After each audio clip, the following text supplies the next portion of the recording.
Hello foodies, welcome to my kitchen. இன்னைக்கு நம்ம சேனல்ல செம்ம யூனிக் அண்ட் டேஸ்டியான ரெசிபி எப்படி செய்யறதுன்னு பார்க்கலாம்.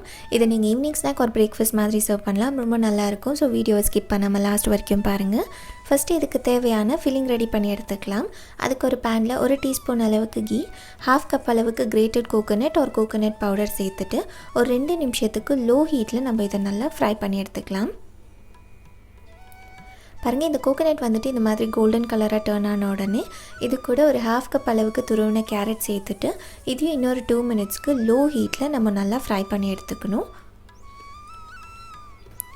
கேரட் அண்ட் கோகனட் நல்லா ஃப்ரை பண்ண உடனே இது கூட 1/4 கப் அளவுக்கு டேட்ஸ், 2 டீஸ்பூன் அளவுக்கு எள்ளு, ஒரு 1/4 கப் அளவுக்கு ஜாகரி பவுடர் அண்ட் 1/2 கப் அளவுக்கு பால் சேர்த்து இது ஒரு 2 நிமிஷத்துக்கு நம்ம நல்லா குக் பண்ணி எடுத்துக்கலாம். இது குக் பண்ணுறதுக்குள்ளே நீங்கள் சேனல் ஃபர்ஸ்ட் டைம் பார்க்குற மாதிரி இருந்தால் மறக்காமல் சேனல் சப்ஸ்கிரைப் பண்ணிக்கோங்க அண்ட் அப்படியே பக்கத்தில் இருக்க பெல் ஐக்கன் கூட கிளிக் பண்ணி ஆல் நோட்டிஃபிகேஷன் செலக்ட் பண்ணிக்கோங்க. பாருங்கள் இந்த கேரட் ஃபில்லிங் வந்துட்டு சூப்பராக ரெடி ஆகிடுச்சு. இது இப்போ நம்ம சைடில் எடுத்து வச்சிடலாம். இப்போ ஒரு மிக்சிங் பவுலில் 1 கப் அளவுக்கு அரிசி மாவு ஆட் பண்ணிக்கோங்க. அது கூடவே pinch of salt and 1 teaspoon அளவுக்கு கீ சேர்த்து இது வந்துட்டு நல்லா நம்ம மிக்ஸ் பண்ணி எடுத்துக்கணும். இது மிக்ஸ் பண்ணுறதுக்குள்ளே இந்த ரெசிபி பிடிச்சிருந்ததுன்னா மறக்காமல் லைக் பண்ணுங்கள். ரொம்ப பிடிச்சிருந்ததுன்னா உங்கள் ஃபேமிலி அண்ட் ஃப்ரெண்ட்ஸ் கூட ஷேர் பண்ணுங்கள். எல்லாத்தையும் சேர்த்து நல்லா மிக்ஸ் பண்ணதுக்கப்புறமா இதில் கொதிக்க வச்ச தண்ணி கொஞ்சம் கொஞ்சமாக ஆட் பண்ணிவிட்டு இது நல்லா சாஃப்டான டோ ஆகிற வரைக்கும் நம்ம நல்லா மிக்ஸ் பண்ணி எடுத்துக்கலாம். தண்ணி கொஞ்சம் கொஞ்சமாக ஆட் பண்ணிக்கோங்க. பாருங்கள் இந்த மாவு வந்துட்டு சூப்பராக ரெடி ஆகிடுச்சு. இது இந்த அளவுக்கு நல்லா சாஃப்டாக இருக்கணும்.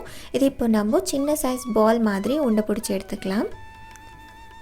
இது இந்த சைஸில் இருந்தால் தான் கரெக்டாக இருக்கும். நான் வந்துட்டு இன்றைக்கி இதை கப்பில் வச்சு தான் வேக வைக்க போகிறேன். உங்கள்கிட்ட ஸ்டீல் கப் இருந்தாலும் நீங்கள் யூஸ் பண்ணிக்கலாம். ஆனால் நான் இன்றைக்கி இந்த பாம் லீஃப் கப் வரும் இல்லையா, டிஸ்போசபிள் எக்கோ ஃப்ரெண்ட்லி கப் அதில் வேக வைக்க போகிறேன். ஏன்னா இந்த ஃப்ளேவர் வந்துட்டு ரொம்ப நல்லாயிருக்கும். வெந்ததுக்கப்புறமா இந்த கப்பில் கொஞ்சமாக கீ அப்ளை பண்ணிவிட்டு நம்ம ரெடி பண்ணோம் இல்லையா அந்த டோ உள்ளே வச்சுட்டு இந்த மாதிரி ப்ரெஸ் பண்ணிக்கோங்க. இந்த கப் ஷேப்புக்கு இதை நல்லா ப்ரெஸ் பண்ணி எடுத்துக்கோங்க. பாருங்கள் இந்த கப் ஷேப்பில் நல்லா ப்ரெஸ் பண்ணதுக்கப்புறமா இதில் நம்மளுக்கு தேவையான அளவுக்கு நம்ம இந்த ஃபில்லிங் வச்சுக்கலாம். ஃபில்லிங் வச்சதுக்கப்புறமா இது கை வச்சு நல்லா செட் பண்ணி விட்டுருங்க. நல்லா இந்த மாதிரி ப்ரெஸ் பண்ணிங்கன்னா செட் ஆகிடும். ஃபில்லிங் நல்லா செட் பண்ணதுக்கப்புறமா இது மேலே ஒரு வாழை இலை வச்சு கவர் பண்ணிட்டோன்னா இந்த கப் வந்துட்டு ரெடி ஆகிடுச்சு. எல்லாத்தையும் நம்ம இதே மாதிரி ரெடி பண்ணி எடுத்துக்கலாம். இன்கேஸ் ஸ்டீல் கப்பில் வேக வைக்க முடியல, இல்லை இந்த மாதிரி எக்கோ ஃப்ரெண்ட்லி கப் இல்லைன்னா நம்ம இதை கொழுக்கட்டை மாதிரி வேக வச்சுக்கலாம். ஸோ ஜஸ்ட் இந்த மாவை கையில் வச்சு ப்ரெஸ் பண்ணிவிட்டு உள்ளே தேவையான அளவுக்கு ஃபில்லிங் வச்சு இதை பால் மாதிரி உண்டை பிடிச்சி எடுத்துக்கோங்க. ஃபஸ்ட்டு உங்களுக்கு எந்த சைஸில் வேணாலும் நீங்கள் இதை ரெடி பண்ணி எடுத்துக்கலாம். பால் மாதிரி உண்டை பிடிச்ச உடனே கையில் வச்சு இந்த மாதிரி ஜென்டலாக ப்ரெஸ் பண்ணிங்கன்னா இதுக்கு இந்த மாதிரி ஒரு அழகான ஷேப் கிடைக்கும். பார்க்கவும் ரொம்ப அழகாக இருக்கும். இப்போ நம்ம ரெடி பண்ண கொழுக்கட்டை அந்த கப் எல்லாமே ஒரு ஸ்டீமரில் வச்சுட்டு மூடி போட்டுடலாம்.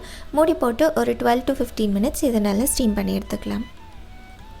பாருங்கள் ஒரு 15 மினிட்ஸாக நல்லா ஸ்டீம் ஆகிடுச்சு. இது சூப்பராக வெந்துடுச்சுன்னா இந்த மாதிரி உங்களுக்கு நல்லா ஷைன் கிடைக்கும். இது ரொம்ப ரொம்ப டேஸ்டியான ஒரு ரெசிபி. கண்டிப்பாக வீட்டில் ட்ரை பண்ணுங்கள். பிடிச்சிருந்ததுன்னா மறக்காமல் இந்த வீடியோக்கு ஒரு லைக் பண்ணுங்கள். இதே மாதிரி வேறு ஒரு இன்ட்ரெஸ்டிங்கான ரெசிபியோட பார்க்கலாம். until then take care.